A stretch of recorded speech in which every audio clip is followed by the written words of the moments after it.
Hi, welcome back. This is Dr. Burton. We are going over Chapter 1 of Philosophical Foundation, Critical Analysis of Basic Beliefs by Dr. Gangadean. We are on the chapter Clarity, Philosophy, and Reason. And we are going to talk about what is philosophy right now. I think in the last video I said we're going to talk about reason. I was jumping the gun. First, we're going to talk about what is philosophy. Now, I think this is one of the major contributions that Professor Gangadean made to the field. He defined philosophy in 5 ways, according to its 5 features. I've never seen this anywhere else before. People try to define philosophy, but they often come short. So this is a very clear, definite, and full definition of philosophy. I'd like you to test it out and see, search around, see if there's something better out there. So I will start reading and we'll just discuss as we go. What is philosophy? Philosophy is the discipline which deals with basic questions. I don't think anyone would doubt that. In contrast to popular misconceptions and current academic limitations, philosophy deals with fundamental issues applicable to all persons and all aspects of life.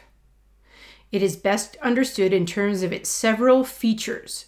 It's an area, it's an attitude, it's a method, it's an application, and it's a system.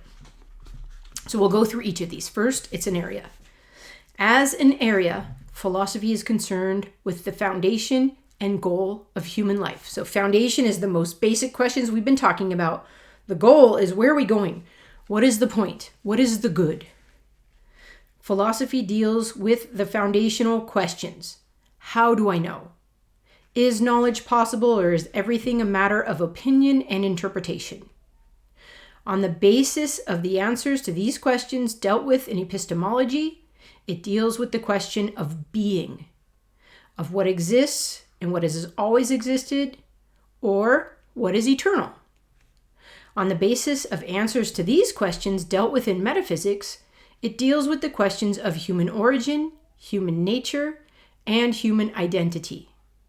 It deals also with the question of human destiny, with the meaning and purpose of life, with the question, what is the good for man? Questions dealt with in ethics. No other discipline answers these questions, neither the natural sciences, nor the social sciences, nor the arts. While views of human origin and destiny are assumed, implied, or declared by other academic disciplines as well as in revealed religions, their assumptions of epistemology, metaphysics, and ethics are not critically examined, nor are attempts made to show these assumptions are true over and against alternative views. So you can start seeing the job of philosophy to examine assumptions and test them, and to show whether these assumptions are true. Answers to foundational questions are for all people, not just for some. These answers may be held thoughtfully, based on knowledge, or casually, or perhaps even zealously, without the thought process that is necessary for knowledge. So we can hold beliefs, we can hold them with a lot of passion, we can hold them casually, but we want knowledge in philosophy. The foundation of each discipline must be secured through critical thinking. This is attempted by philosophy in philosophy of science, philosophy of religion, philosophy of art, philosophy of law, philosophy of history, etc. So we're trying to secure the foundation in each of those areas. Philosophy is not one discipline among many. It is foundational in principle to all other disciplines. So it's the most foundational discipline. I think is the most important discipline. In practice, more often than not, philosophy may be done inadequately by being insufficiently self-critical, and its conclusions are therefore rightly registered. Their conclusions are rightly resisted. So sometimes we have claims made in the name of truth, and those truth claims are not actually true, and we haven't been thinking critically about them, and so the conclusions are resisted rightly because people see through it. What this calls for is not the despair of skepticism or resort to fideism, remember, belief without proof, but more critical thinking at a more basic level, and therefore more, not less, philosophy. So if philosophy is looking bad these days, which it is, that means we should do more philosophy. Not give in to skepticism, nobody really knows, or fideism, we can't know, we just have to believe. No, we need to do better philosophy, dig more deeply, get to the foundational level. Philosophy as foundational underscores the idea that thinking is presuppositional. Remember, we think of the less basic in light of the more basic. It anticipates all that is to be built upon the foundation, which is one's world and life view. It anticipates the need for strength, for foundation built upon rock, not sand, which can withstand challenges through the ages and support the weight of the fullness of human civilization. So we want the foundation to be strong so that it can support a worldview, a civilization. It anticipates the needs of one's personal life as well as corporate life for a city with foundations. Okay, so philosophy is very important. That we do it well is very important. Okay, second, I'm going to take a sip and then we'll do philosophy as an attitude. Philosophy is an attitude. It is the love of wisdom, which is what the term philosophy literally means. Wisdom is practical in that it guides practice. All of what we do, everything that you do, in a coherent way. So wisdom is what guides us in everything we do, and in a coherent way. One has wisdom if one knows the good and the means to the good. Do you know the good? Do you know how to achieve the good? The good is the end in itself, or man's chief end, sought for its own sake, not for the sake of anything else. Love for the good, or what is of highest value, engenders love of wisdom by which we come to possess the good. So if you love the good, you'll love wisdom because wisdom is how you possess the good. The good is spoken of as life, meaningful life that is both lasting and full. And isn't that what we want? A full life, a meaningful life, a lasting fullness in life. The corollary of this love of life is fear of meaninglessness, fear of meaningless existence, which is death. Meaninglessness is spiritual death. This fear leads us to seek diligently to understand and is the beginning of wisdom. So diligently seeking. Diligence requires work. It's a discipline. It's a daily activity. It's a moment-by-moment activity.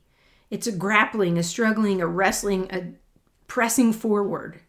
So doing philosophy can't be casual. This is the beginning of wisdom.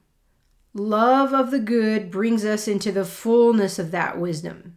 So notice, fear of meaninglessness leads us to seek diligently to understand. But once you start seeking and you start getting that meaning, you want more meaning. And love of the good compels you to continue seeking. And it brings you into the fullness of life and the fullness of wisdom. But some do not seek wisdom. Apart from random factors in the ordinary course of things, some take no thought about the good or for future consequences of their current practice. So people don't think of the future. Don't look ahead. Don't seek the good. In the view of the simple, so in the wisdom literature, we see the simple and the fool contrasted with the wise person. In the view of the simple, there is no need to heed counsel.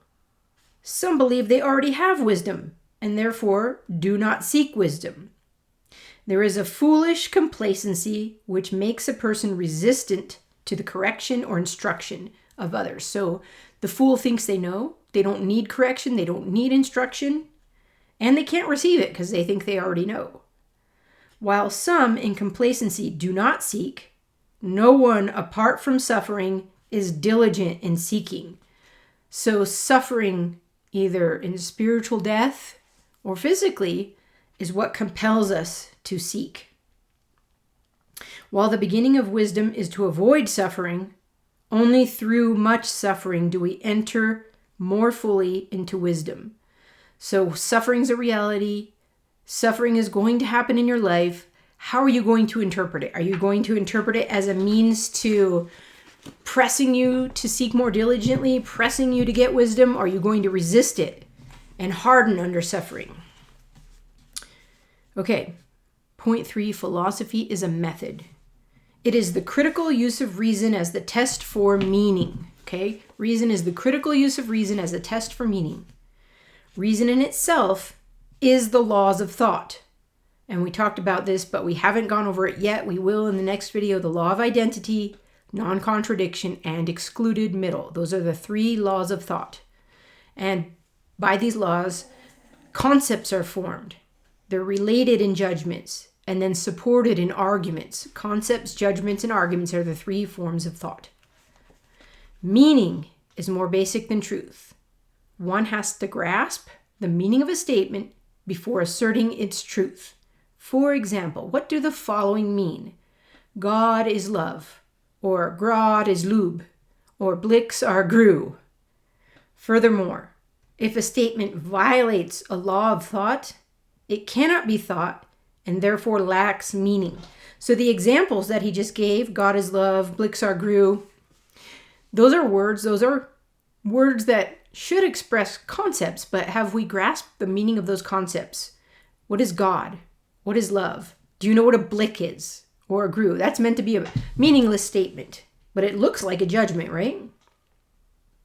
Then he says, for example, S is both P and non-P at the same time and in the same respect. A ball is both black and non-black at the same time and in the same respect. These are things that violate the laws of thought, right? Or this statement is both true and not true at the same time and in the same respect. Blicks are non-blicks. It's meaningless, right? What is contrary to the laws of thought cannot be thought and has no meaning, therefore cannot be true. So something can violate the law of thought in that it is a contradiction, and something can be meaningless in that we don't grasp the meaning of the terms, like blicks are grew. So blicks are grew is meaningless in one sense. Blicks are non-blicks is meaningful in another sense, in that it can never be true. There is no meaning there at all. In the context of conflicts, philosophical, personal, or political, critical thinking seeks to recognize assumptions and implications and examines a set of beliefs for rational coherence. It is willing to do the required work of identifying uncritically held assumptions and then testing these basic beliefs and their implications for coherence of meaning. So we got to do a lot of work. Testing, examining. By establishing agreement on what is more basic, disputes about what is less basic can be resolved. And that's hopeful, right? The persistence of conflicts shows lack of critical thinking on one or both sides. So conflicts that are never resolved is an indicator that we need to go back and examine the assumptions more closely. One may be indifferent to or despair of resolving conflicts before having recognized the nature and power of critical thinking. So someone might throw up their arms and say, it's impossible. Nobody could really know this conflict will never be resolved. But they haven't recognized the nature and power of critical thinking if they're saying that. Strong convictions based on intuition, sense perception, or testimony should not be confused with and are no substitutes for convictions based upon rational justification through critical thinking. So people may appeal to their feelings, their senses, to science, to what other people have said, but these are not substitutes for rational justification, which is giving arguments through critical thinking. And the critical use of reason should not be confused with its other uses. So critical use of reason is not the formative use of reason, not the interpretive use, not the constructive use, which we're going to learn about in the next video. In critical thinking, reason is the test for meaning. There's no other test for meaning besides reason. So now it becomes really important that we understand what reason is. Okay, point 4. We're still defining philosophy here. Philosophy is an application. And the application is first self-examination. The first application of critical thinking is to one's own basic belief. What do I believe and why? The Socratic dictum, the unexamined life is not worth living, is basic in philosophy. Self-examination is a mark of integrity, a concern for consistency, which is necessary and sufficient for knowledge. So if we had integrity, that is necessary and sufficient to have knowledge. Why? Because you're a rational being and you ought to use your reason. And if you want to use your reason, you will use your reason. And if you use your reason critically, you will get knowledge. The focus is first on oneself rather than on another, and upon one's own basic belief rather than upon secondary belief. So look at your basic belief. Look at yourself. Look at your own basic belief, not your secondary beliefs. Basic beliefs first. Are they rationally justified? Because we are more or less conscious and consistent, we may not notice our own uncritically held assumptions, even while advocating self-examination. This is the hard part, right? We have to constantly look at ourselves and see, do I have rational justification for these claims that I'm making for my basic beliefs? We may make knowledge claims while denying a necessary condition for the possibility of knowledge. Maybe we are making knowledge claims without having integrity. To question oneself or to let oneself be called into question is difficult, especially if it is done later in life, after one has made significant intellectual commitments and investments. So it's best to do it while you're young. Do philosophy while you're young, my friends. The more one has to change, the more subjectively difficult it is to consider change. Psychological and practical considerations co-opt the philosophical concern for truth. My feelings, my relationships, my job, my investments, those things tend to go before philosophical concerns for truth, especially when we're older. New wine cannot be contained in old wineskins. But if basic things are clear, then seeking to know what is coherent at the basic level is not objectively difficult. Maybe subjectively it's hard for me, but objectively it isn't difficult. One is rationally obligated to test contradictory basic beliefs for logical coherence and possibility before adopting one and rejecting the other. So we have a moral responsibility in our beliefs. There is an ethic to belief. Rational justification satisfies the moral requirements for full participation in human society as the society of rational beings. So if we're all going to participate in human society as rational beings, we ought to give rational justification for our basic beliefs. It likewise gives assurance of truth and firmness of the foundation on which we build our lives.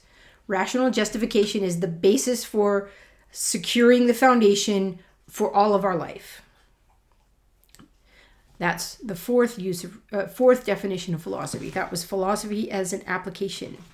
Now we're going to look at the last one. Philosophy is a system, a world and life view. Now, sometimes people only define philosophy as a system. Notice he has this as number 5. A worldview attempts to make sense of all aspects of human existence as a coherent whole, building upon the foundation. Again, here we are with the foundational basic beliefs, God and man and good and evil, and the whole way of life and the whole set of beliefs that we have that is built upon that. Differing cultures are expressions of differing worldviews, starting with different foundational beliefs. What makes sense rationally in one worldview may not make sense in another, given differing starting points.